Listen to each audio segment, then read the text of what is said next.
नमस्ते बंधुओं।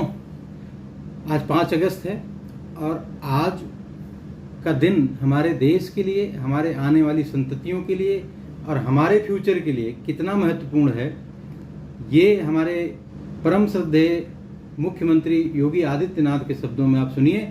फिर हम आगे की चर्चा करेंगे और आज हम बात करेंगे आदि विश्वेश्वर, प्राचीनतम, विश्व की प्राचीनतम स्मारक, हिंदुओं का सबसे प्राचीनतम मंदिर काशी विश्वनाथ मंदिर पर सुप्रीम कोर्ट के कल के निर्णय के विषय में और इसके इतिहास के विषय में विस्तार से बात करेंगे। पहले योगी आदित्यनाथ जी ने आज क्या कहा है उसको सुनिए। 5 अगस्त की तिथि सर्जिकल स्ट्राइक के लिए भी जानी जाती है।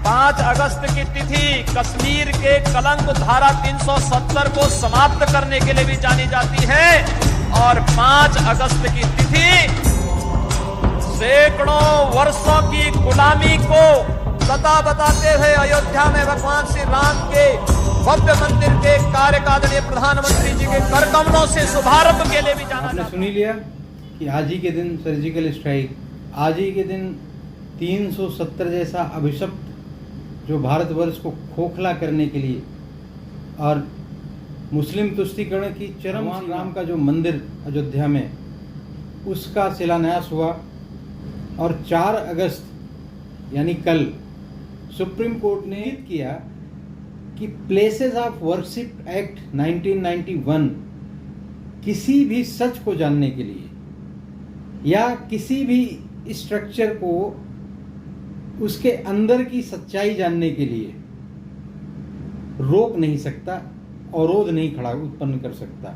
और उन्होंने जो साइंटिफिक सर्वे है, जो भारतीय पुरातत्व विभाग सर्वे करने के लिए डिस्ट्रिक्ट जज ने कहा था कि सर्वे होना चाहिए, उसको हाई कोर्ट ने भी वीटो कर दिया था एक दिन पहले। लेकिन मुस्लिम पक्ष, सुप्रीम कोर्ट आ गया, मेंशनिंग किया उसी दिन, सेम डे, तो कल के लिए लगाया गया। और कल सुप्रीम कोर्ट ने भी कह दिया कि सर्वे आवश्यक है, किसी भी सच्चाई को जानने के लिए सर्वे आवश्यक है।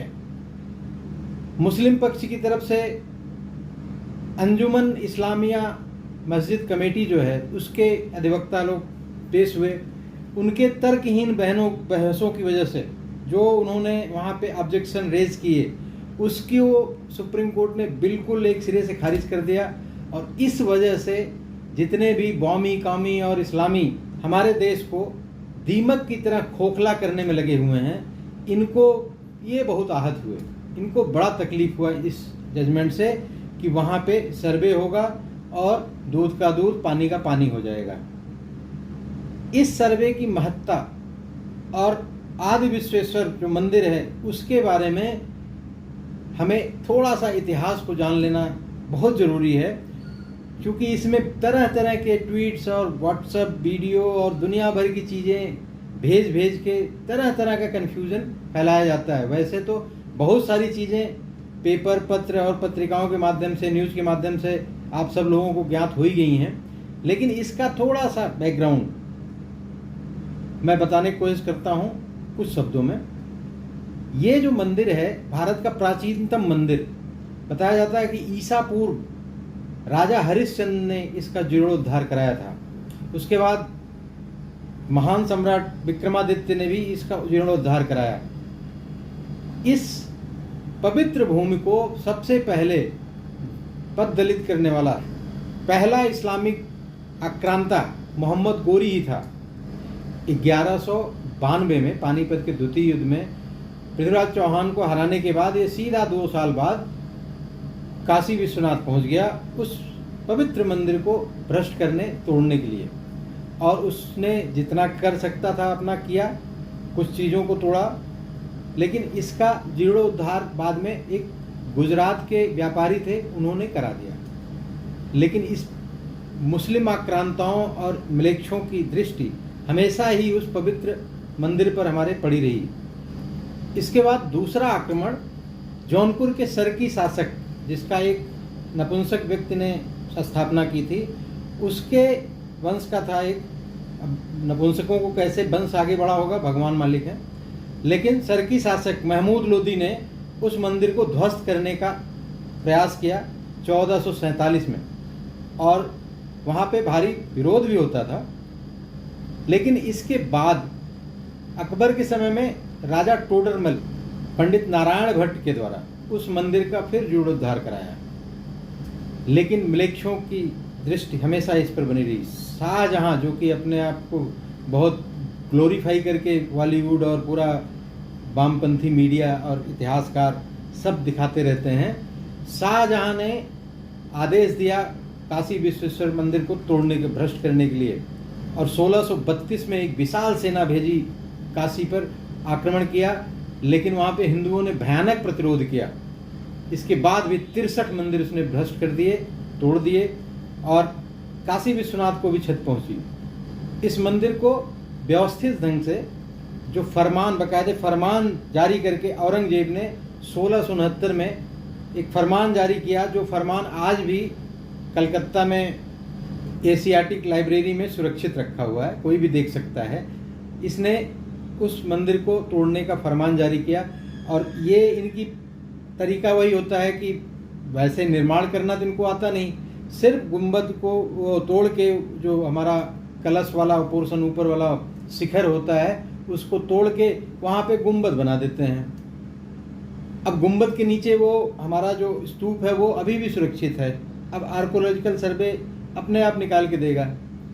मुस्लिम पक्ष इसीलिए घबरा रहा है कि सारी सच्चाई बाहर आ जाएगी, कि सत्य सामने आ जाएगा, और ये सत्य झेल नहीं सकते, क्योंकि इनकी मानसिकता कुव्वतुल इस्लाम में रहती है। ये सोचते हैं कि इस्लाम की ताकत है कि हमने ज़बरदस्ती 100 करोड़ हिंदुओं की भावनाओं को, जो कि आत्मा में बसते हैं काशी विश्वनाथ, उसको आद करके हमारे पूर्वजों ने, ये अपने को पूर्वज मानते हैं औरंगजेब को, कि हमारे पूर्वज है, ये मंगोल और तैमूर वंश का नाजायज़ औलाद औरंगजेब, इसको अपना आका मानते हैं ये लोग, कि इसने अगर तोड़ के बनाया है तो वो हमारी ताकत है और हम उस पर काबिज रहेंगे। हिंदुओं ने संघर्ष छोड़ा नहीं। 1735 में इंदौर की महारानी अहिल्याबाई ने उसका जीर्णोद्धार कराया।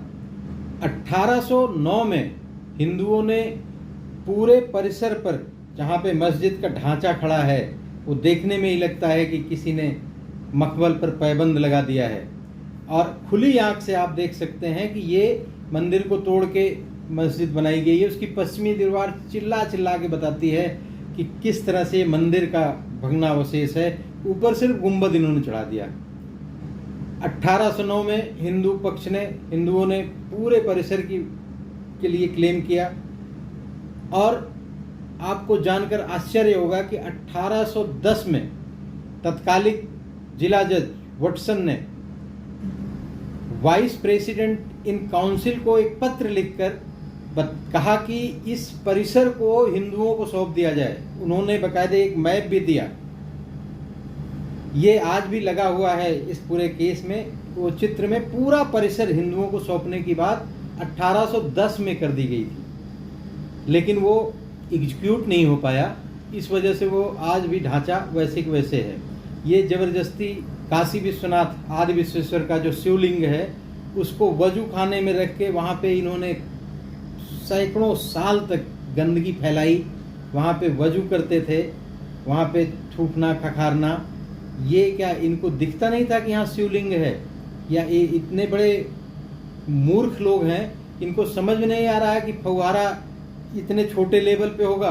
फव्वारा तो सर के ऊपर होना चाहिए, वहाँ से पानी गिरना चाहिए ना। ये गधे ये भी नहीं जानते कि औरंगजेब के समय एक भी फव्वारे का कहीं भी कोई जिक्र नहीं है, लाइट तक नहीं थी फव्वारा का। ये बेवकूफ़ी वाले इनके स्टेटमेंट, इसको कोर्ट भी जानती है, ऐसा नहीं है। कोर्ट ये अच्छी तरह से जानती है कि ये तर्कविहीन लोग हैं और इनके सारे तर्क निराधार हैं, कोई आधार नहीं है। लेकिन कानून की पेचीदगियों का फ़ायदा उठाते हुए ये लोग कुछ न कुछ उसमें अटकाना भटकाना लगाए रखते हैं।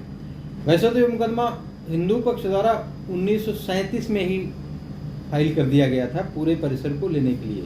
उसमें कुछ फेवरेबल अपने निर्णय भी आए थे। लेकिन अभी जाके जब से वहाँ सर्वे का काम शुरू हुआ है, जब से वहाँ पे पवित्र शिवलिंग हमारा मिला है, उसके बाद से इसमें तेज़ी आई है और जिला जज जो कि सुनवाई कर रहे हैं उन्होंने अपने एक आदेश के द्वारा साइंटिफिक सर्वे करने के लिए आदेश पारित किया था। ASI जो भारतीय पुरातत्व सर्वेक्षण विभाग है उसके अंतर्गत उसकी देखरेख में किया जाना था। परंतु इसमें भी इनका कहना है कि जी the places of worship act का विरोध है, ये तो उसके अगेंस्ट बात है। वहाँ पे किसी भी स्ट्रक्चर का जो 1947 के पहले की जो स्वरूप है उसमें परिवर्तन नहीं किया जा सकता है। लेकिन कोर्ट का कहना है कि स्वरूप निर्धारित कैसे होगा, स्वरूप को कैसे बताया जाए कि ये जो स्थान है ये मंदिर है, मस्जिद है या क्या है, ये निर्धारित करने के लिए आपको साइंटिफिक सर्वे कराने में परहेज क्या हो रहा है। ये तो दोनों पक्षों के लिए हो सकता है आपके फायदे के लिए निकले, हो सकता है दूसरे पक्ष के फायदे के लिए निकले। लेकिन जब से सुप्रीम कोर्ट ने कहा है कि ये सर्वे रुकेगा नहीं, तब से सारी बॉमी कौमी और इस्लामी जितने टुकड़े टुकड़े गैंग हैं और जितने भी टूल किट गैंग चलती है भारतवर्ष में, ये सब परेशान हैं और सब अब ये सोच रहे हैं कि सुप्रीम कोर्ट जो कि बार बार हमें रिलीफ देता है, जब वहाँ जाते हैं हमें सुन लिया जाता है, रात में 2 बजे हो चाहे सुबह 4 बजे हो। लेकिन आज पहली बार इतना बड़ा झटका इस पूरे गैंग को लगा कि साइंटिफिक सर्वे कराने की जो अनुमति सुप्रीम कोर्ट ने दे दी और इनका रोना दिख रहा है, भारतवर्ष के लोग देख रहे हैं।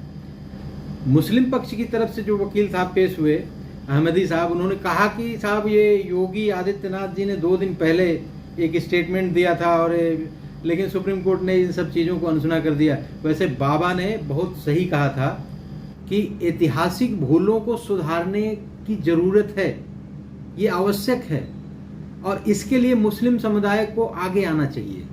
लेकिन इसमें जब तक सुप्रीम कोर्ट का निर्णय नहीं आया तब तक उनका सुर कुछ और था। लेकिन आप जैसे ही सुप्रीम कोर्ट ने कहा कि नहीं जी यहाँ तो साइंटिफिक सर्वे होगा, फिर उन्होंने अपना रुख चेंज किया। मुसलमानों की स्टैंड के विषय में आप सोच नहीं सकते हैं ये कब क्या बोलेंगे, कब क्या बोलेंगे। इनकी यह भावना है कि जी हमने तो 800 साल राज किया है और हमारे जो पूर्वज जो मुगल और मंगोल थे इन्होंने जो बना दिया वो हमारी संपत्ति है और उसमें कोई छेड़छाड़ नहीं होनी चाहिए। कहना होता है कि the places of worship act हमें जो एक्ट के द्वारा दिया गया है कि जी जो जिसका मूल स्वरूप है, जिस धार्मिक स्थल का जो स्वरूप है उसको बनाया रखे जाना है। लेकिन धार्मिक स्वरूप किस पक्ष का है ये जानना तो जरूरी है। स्ट्रक्चर को एज इट इज रखने की बात the places of worship act में कहीं भी नहीं है। तो स्ट्रक्चर को वैसे नहीं रखना है बल्कि ये देखना है कि वो बेसिकली मूलतः है क्या। और अगर ये स्थापित है अगर आप हिंदू एक्ट्स को देखेंगे तो उसमें भी ये बहुत स्पष्टता से कहा गया है कि जहाँ पे भगवान की स्थापना हो गई, जहाँ पे उनको स्थापित कर दिया गया, उसमें प्राण प्रतिष्ठा कर दी गई, वो कभी भी हट नहीं सकता। उसको चाहे खंडित कर दिया जाए, चाहे विस्थापित कर दिया जाए, चाहे नष्ट कर दिया जाए, चाहे हटा दिया जाए वहाँ से उस मूर्ति को, तब भी प्राण प्रतिष्ठा वाली जगह वो भगवान की जगह होती है। और वो भी बाल्यकाल के भगवान की, माइनर भगवान की जगह होती है, जिसके लिए कोई लिमिटेशन एक्ट भी कवर नहीं करता। वो कभी भी केस डाला जा सकता है। अब ये शुभ संकेत है, सावन का महीना चल रहा है, इसमें बहुत अच्छे अच्छे शुभ संकेत मिल रहे हैं कि संभवतः आने वाले समय में जल्दी से जल्दी एक ऐतिहासिक फैसला हिंदुओं के पक्ष में काशी विश्वनाथ मंदिर के विषय में आएगा। इसके लिए हम लोग बहुत उत्साहित हैं। आप लोगों को भी बहुत सारी शुभकामनाएं सुप्रीम कोर्ट के इस जजमेंट के लिए और बहुत बहुत धन्यवाद। वंदे मातरम, जय हिंद। फिर मिलेंगे जल्दी।